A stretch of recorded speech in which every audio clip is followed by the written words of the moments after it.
top, donc les vendanges viennent d'être finies, hein, c'est ça? Bah, vendange terminée, là donc on est sur une parcelle de fiégris donc, qui sert à faire les roses du clos et une autre cuvée qui s'appelle la Griffe d'Isa, c'est une cuvée haut de gamme. Alors le concept est assez simple façon de dire, c'est que c'est un travail de longue haleine du 1er janvier pratiquement au 31 décembre avec un taillage très rigoureux. On peut regarder si vous voulez, on peut vous montrer un peu comment on fonctionne sur le taillage. Sur un cep, on laisse un long bois avec 4 ou 5 yeux principaux qui vont faire chacun entre 1 ou 2 grappes.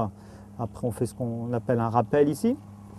Le rappel, c'est un œil ou 2 yeux là, comme ça, qui servira pour faire la baguette l'année prochaine. Donc l'année prochaine, la baguette sera prise là et le rappel ou le courson sera ici de manière à tirer le cep une fois d'un côté, une fois de l'autre. Donc la baguette, voilà. C'est celle qui est accrochée au fil Exactement. Pour diriger un petit peu. Pour diriger et tenir la vendange. Il ne faut pas tailler avant que les feuilles tombent parce qu'il faut que la vigne fasse sa réserve. Et comme les nutriments sont captés par les feuilles, ils descendent directement aux racines et une fois que la vigne a eu ses réserves suffisantes, les feuilles tombent.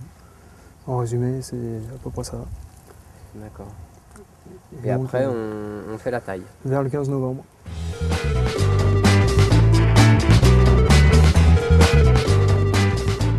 Bon, donc on a un bâtiment vinification de vin rouge qui est celui-ci, donc avec des cuves de 5000 litres et 10 000 litres.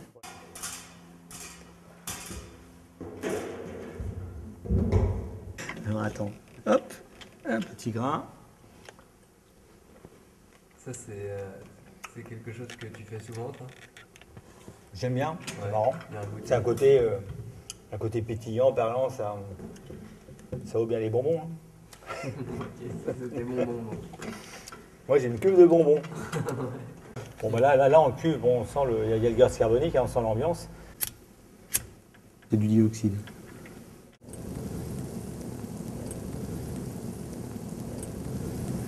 Ça travaille en dessous, il y a du monde, les levures font leur boulot.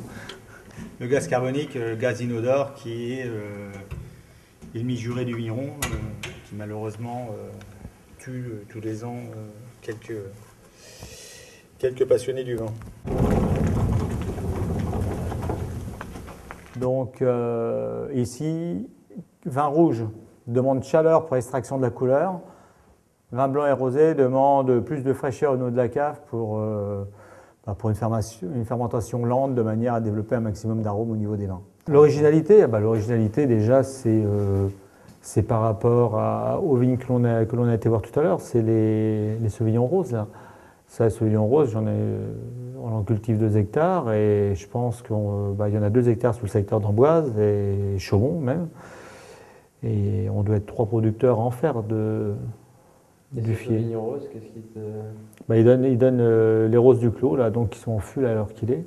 Et donc sur lequel on fait un gros boulot, comme je vous ai montré, au taillage, en effeuillage, en taille en verre, et qu'on ramasse à la main derrière. Donc tout ça, on les chouchoute. Hein. Donc là, vous recevez les gens pour des petites dégustations, pour faire connaître un peu le métier. On reçoit pas mal de monde, une belle clientèle fidèle. Comme nous ne sommes pas sur un lieu de passage bord de route, le client qui vient ici, il vient ici parce qu'il a envie de venir ici. Voilà, c'est pas, il ne cherche pas ailleurs.